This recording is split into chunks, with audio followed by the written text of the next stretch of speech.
Tayo ng adobo, guys. Pero i-marinate ko muna yung chicken.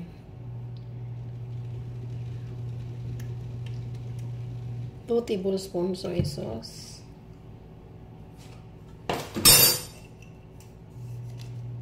One teaspoon sugar.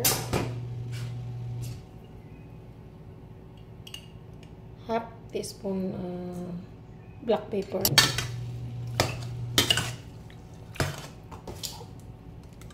Laurel.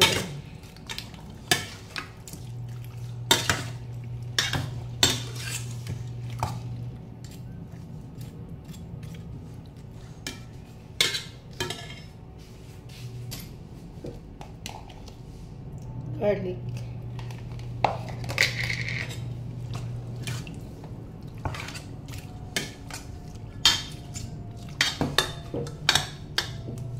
Marinate natin na 2 hours. Lagay tayo ng mantika.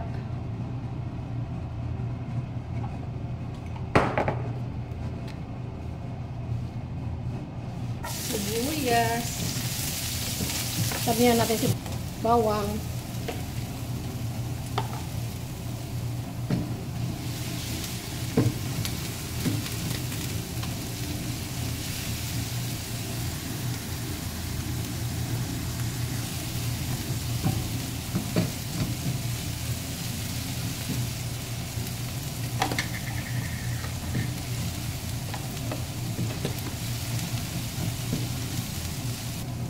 Laurel.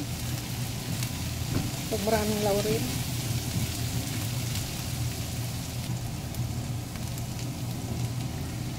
Dark soy sauce. Konting vinegar.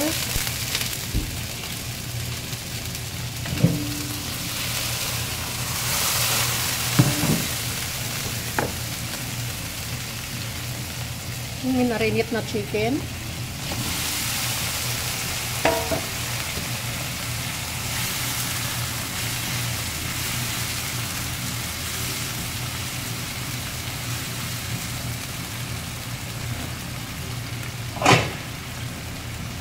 Huwag halukayin kasi may vinegar. Takpan.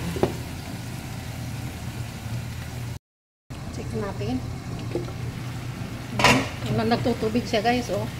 Pag magluto kayo ng adobo, wag na niyo lagyan ng tubig kasi magtutubig talaga yung adobo para masarap yung adobo ninyo. Pero kung gusto naman ninyo masabaw, ilagyan ninyo. Pero mas masarap yung adobo, yung medyo konti lang yung sauce. Ayan, magtutubig pa yan siya, guys. Oh. Lutuin muna natin. Siguro 20 minutes, madali lang maluto yung manok. Takpan na natin sa mahinang apoy. Check natin. Tingnan nyo, nagtutubig. Hanggang maluto yan siya. Kasi yung nilagay nila ng toyo, yung vinegar, nag-ano na yan siya. Yan, tingnan mo. May tubig pa siya, oh. May sauce pa.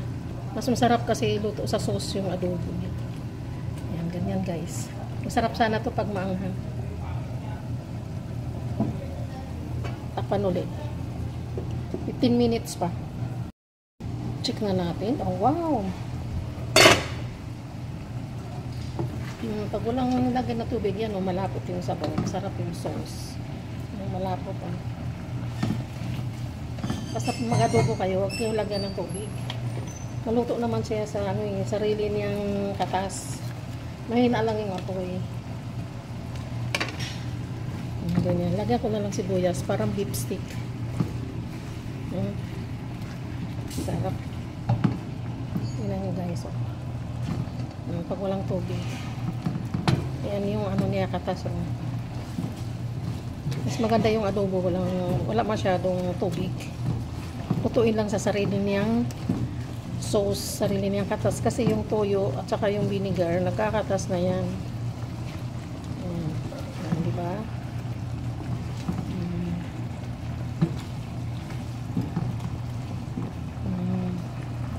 Juicy. Ayan, luto na yan siya, guys. Ready to serve. Thank you for watching sa aking mga viewers. followers. Thank you so much. Sana manood pa kayo sa video ko. Thank you for watching. Ayan.